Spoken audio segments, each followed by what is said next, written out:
ರೆಹಮಾನ್ ಅವರು ನಮಗೆ distant relation ಕೂಡ. ಮರ್ಡರ್ ಮೈನ್ ಅಕ್ಯೂಸ್ ದೀಪಕ್ನ ತಂದೆಗೆ ರಕ್ತ ಕೊಟ್ಟಿದ್ದಾನೆ, ಮತ್ತೆ ಬೇರೆ ರಕ್ತ ಕೊಡಿಸಿದ್ದಾನೆ. ನಮ್ಮ ತಾಯಿ ತಂಗಿದ್ದು ಮೊಮ್ಮಗ ಗಂಡ ಅವನು.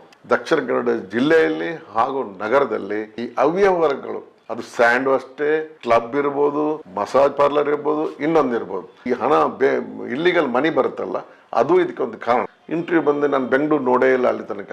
ಆವಾಗ ನಾನು ನನ್ನ ಅಕ್ಕನ ಕಡೆಯಿಂದ ಒಂದು ಬೆಂಡೋಳೆಲ್ಲ ಇತ್ತು, ಅಡವಿಟ್ಟು ನನಗೆ ನನ್ನ ಹೋಗುದ ಬೇಡ ಅಂತ. ಆವಾಗ ಅಕ್ಕ ಇಲ್ಲ ನೀವು ಹೋಗು ಅಂತ ಹೇಳ್ಕೊಂಡು ಒಂದು 300 ರೂಪಾಯಿದ್ದು ಅವರು ಅಡವಿಟ್ಟು ನಾನು ಬರೇ ಬಂದಿದ್ದು ಬರೀ ಲುಂಗಿ, ಒಂದು ಹವಾಯಿ ಚಪ್ಪಲು, ಶರ್ಟ್ ಅಷ್ಟೇ, ಬರೇ ಲುಂಗಿ ಶರ್ಟ್. ಹಾಗೆ ಬಂದು ನಾನು ಇಂಟರ್ವ್ಯೂ ಮುಗಿದು 1-2 ತಿಂಗಳು ಹಾಗೇ ಇದ್ದು ಊರಲ್ಲಿ ಬೀಡಿ ಕಟ್ಕೊಂಡು ಇದೆಲ್ಲ ಮಾಡ್ತಾ ಇದ್ದೆ. ಬೇರೆ ಇಂಟರ್ವ್ಯೂ ಬರಲಿಲ್ಲ. ಒಂದ್ ದಿವಸ ಇವರೇ ಜೀವನರಾರಿ ಕರೆಸಿದ್ರು. ಅವ್ರಿಗೆ ಒಬ್ರು ರೋಚ ಅಂತ ಹೇಳಿ ಕಾನ್ಸ್ಟೇಬಲ್ ಇದ್ರು ಪುತ್ತೂರಲ್ಲಿ ಪೊಲೀಸ್ ಸ್ಟೇಷನ್ ರೋಚ ಅಂತ. ಅವ್ರು ಯಾವಾಗಲೂ ಬರೋರು, ನಾನು ಇದ್ದಾಗಲೂ ಬರೋರು. ಅವರ ಮಗನಿಗೆ ಅವ್ರು ಸಬ್ ಇನ್ಸ್ಪೆಕ್ಟರ್, ಅವಾಗ ಸಬ್ ಇನ್ಸ್ಪೆಕ್ಟರ್ ಕಾಲ್ ಫಾರ್ ಆಗಿತ್ತು. ಉಗ್ಗಪ್ರಯ್ಯ ನನ್ನ ಮಾಸ್ಟರ್ ಒಂದು